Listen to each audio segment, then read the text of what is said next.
All right, Saagar, what are you looking at? Well, the media environment right now is something that I have not seen in quite some time. The entire apparatus seems united in pushing the narrative that somehow that the way the withdrawal from Afghanistan should have been sunshine and daisies. It is clear as day that these people have been asleep for the last 20 years as to the immense corruption, ineptitude, and incompetence that the United States military has displayed in that country. The main sticking point in contemporary political discourse is Saigon right now. America will never forget, many say. This is Biden's Saigon moment. And look, to be fair, Biden actually set himself up for failure when he said we wouldn't have a Saigon moment. Just remember that. And let's not let him off the hook too easy. There's yet entire brigades breaking through the gates of our embassy. 6, if I'm not mistaken. The Taliban is not the North Vietnamese army. They're not remotely comparable in terms of capability. There's going to be no circumstance where you see people being lifted off the roof of a embassy of the United States from Afghanistan. It is not at all comparable.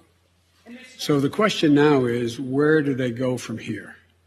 That the jury is still out, but the likelihood there's going to be the Taliban overrunning everything and owning the whole country is highly unlikely. Obviously, he was dead wrong there, and I guarantee you're going to see that clip on loop from the GOP and anti-Biden people for some time.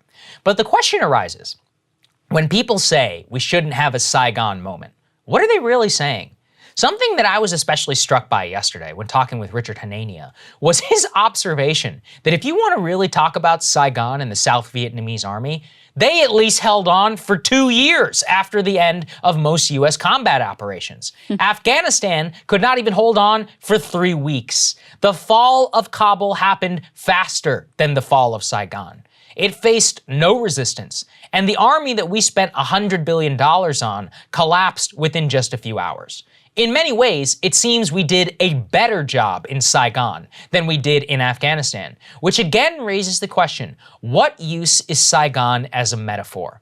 Well, look, to me, what are people really saying? That we should have somehow fought it out with the North Vietnamese army in the streets of Saigon? That we never should have left? Should we have kept more troops in Saigon, had an all-out war to have a more orderly withdrawal? Or did the final culmination of our time in Saigon signal the failure of a policy backing a corrupt government without the will to fight against an enemy that is far more dedicated to their cause than we ever will be?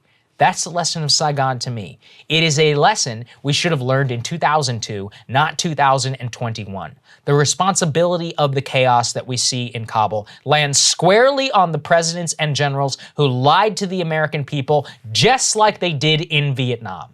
And it rests upon the people who, like in Vietnam, threw away the lives of Americans and Afghans for a cause they knew was hopeless and that ultimately ended in disaster. A final payment for the years of disaster. There are also, seems to be a strange retconning of Saigon as some terrible domestic political moment for Gerald Ford in 1973.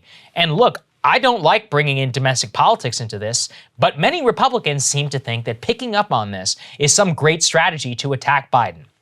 But this strategy belies the facts. Did you know, in 1975, Gerald Ford's approval rating went up after Saigon. In fact, his approval rating went so up that in August of 1975, Americans said that Gerald Ford's greatest accomplishment as president was finally getting American soldiers out of Vietnam. And remember, far more people served in Vietnam than ever served in Afghanistan. It was a much more politically salient effort in the country. Richard Nixon was literally elected specifically to bring peace with honor. But after everything was exhausted, when push came to shove, the American people at a time when hawkishness and pro-war sentiment was far more salient than it was today, rewarded Gerald Ford for having the humility of saying enough is enough and finally pulling out. If you ask me, that is also courage. That is why I think Biden's decision to stand tall against the immense onslaught by the media and the forever war industrial complex and more is courageous. No previous president has been willing to do that. And look, the situation is not perfect. Should Biden and the administration have done more to ensure the safety of our Afghan allies? Absolutely. but our hands were tied from the beginning.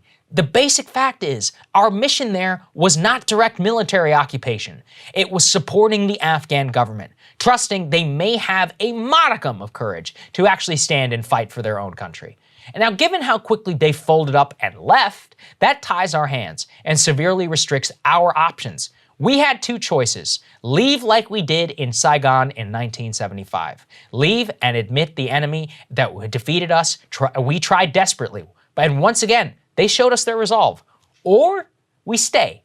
We try and make it more orderly, but ultimately risk hundreds, if not thousands, of American lives in a prolonged battle that we were going to lose anyway by design. That is an easy choice on my part, as difficult and sad as it is that I know what the outcome brings. Which brings me to my final point.